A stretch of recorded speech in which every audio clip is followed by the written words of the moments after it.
Comme nous l'avions déjà évoqué lors du débat d'orientation budgétaire, nous ne voyons pas d'envergure dans ce budget, pas de projet structurant, de vision d'ensemble, d'aménagement du territoire, mais une gestion au coup par coup, sans cohérence générale, besoin d'un groupe scolaire par ici, de rénover tel ou tel équipement. Où est le plan d'aménagement du territoire déterminant une vision de la vie communale en lien avec les besoins des habitants? Au lieu de cela, vous vendez les bijoux de famille aux promoteurs.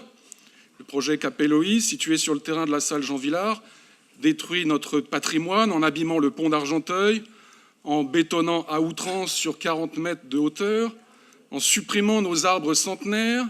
Il densifie le quartier avec 150 logements supplémentaires et, à terme, détruirait nos commerces de centre-ville s'il aboutissait. Un cauchemar pour les Argenteuillais. Vous continuez dans la densification et le bétonnage avec la vente de la friche Balzac du Val-Sud à un promoteur. Quelques remarques concernant les chiffres de ce budget. La dette extrêmement élevée ne baisse pas et reste stationnaire à 380 millions d'euros.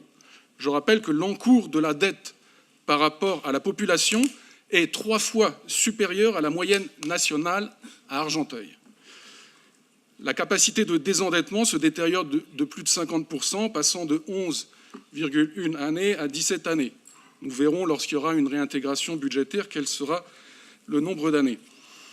Et fait très inquiétant, alors que vous baissez l'impôt, les charges de personnel augmentent de près de 3%, passant à 95,5 millions d'euros, plus 2,5 millions d'euros, soit 59 agents supplémentaires.